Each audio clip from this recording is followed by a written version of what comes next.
I just saw The Rose of Nevada, and I'm here to break it down a bit further for you today.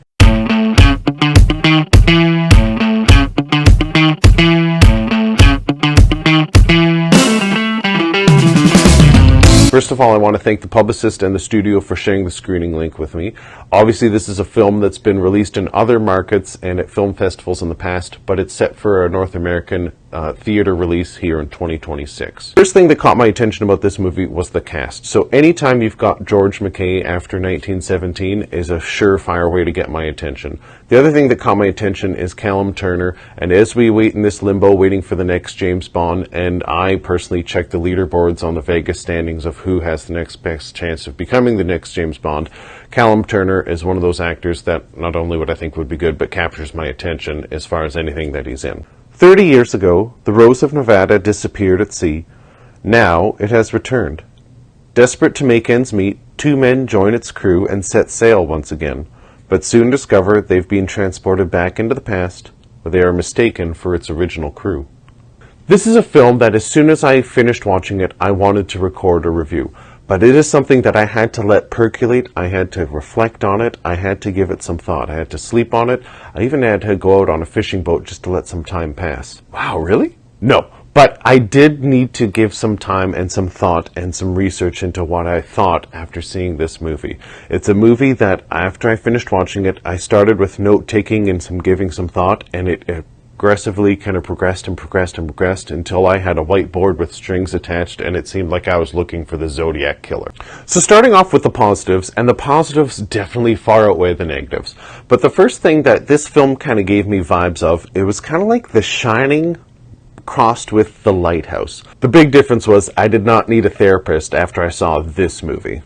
This was the first film that I had seen by Mark Jenkins, and from my understanding, this is probably one of his more accessible films. Definitely enjoyed it, and I definitely enjoyed the theme and the setting of Cornwall. Obviously a neat kind of picturesque aspect and section of England, and I have a very close friend who lives there, so it was kind of a story that was kind of close to home. The big question going into this for me was this going to be a film of substance or a film of style? And I'd definitely say it was both, but very heavily on the substance side. Every detail is very calculated, and it leaves the viewer thinking. You'll definitely need to pay attention, and nobody's going to be holding your hand and explaining the plot to you as you go along. For a film about time travel, it actually spends very little time establishing the rules about the paradoxes in this film, and allows the viewer to ruminate and come up with the possibilities that are possible. Good luck. It instead delves deeper into the human consequences of our characters in this setting, them navigating guilt, navigating duty, sacrifice, and even balancing it with their self-peace. One aspect I really appreciated was the timelessness that was in the present-day setting. I think it allowed two things. One, for the film to age well and not become dated, but also it allowed for me, the viewer, to not be distracted when it flashed back and forwards from present to past.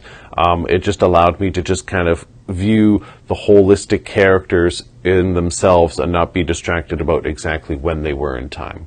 One aspect that didn't work for me was how at times the cinematography began to develop a bit of tunnel vision. It began to get a bit of a narrow scope of view, and as a result it had some shorter cut scenes. And for me, something that really would have worked were some longer drawn out scenes, some panoramic ocean views, some panoramic landscape views at the coastline. And it's just something that in a film set at the sea, some longer, more drawn out shots of wider lens aspects would have just added to the majesty of the sea and really worked and gelled with me.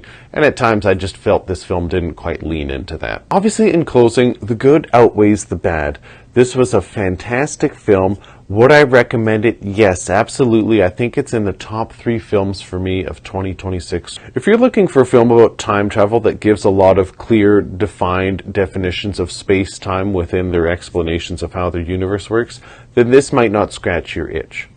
But if you're looking for a film that keeps you engaged and is keeping you thinking and is a very intentional experience, then this might be for you. Not only was this a film that kept me engaged during the entire viewing process, but it kept me engaged for the hours and days following, just on the implications of the storyline, symbolism, and just kind of collective story details that kept reflecting in my head afterwards.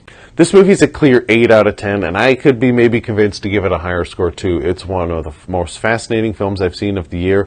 But what did you think? think. Comment below, let me know your thoughts, and as always, give me a like and a subscribe. We love to hear from you. And what did you think of The Rose of Nevada?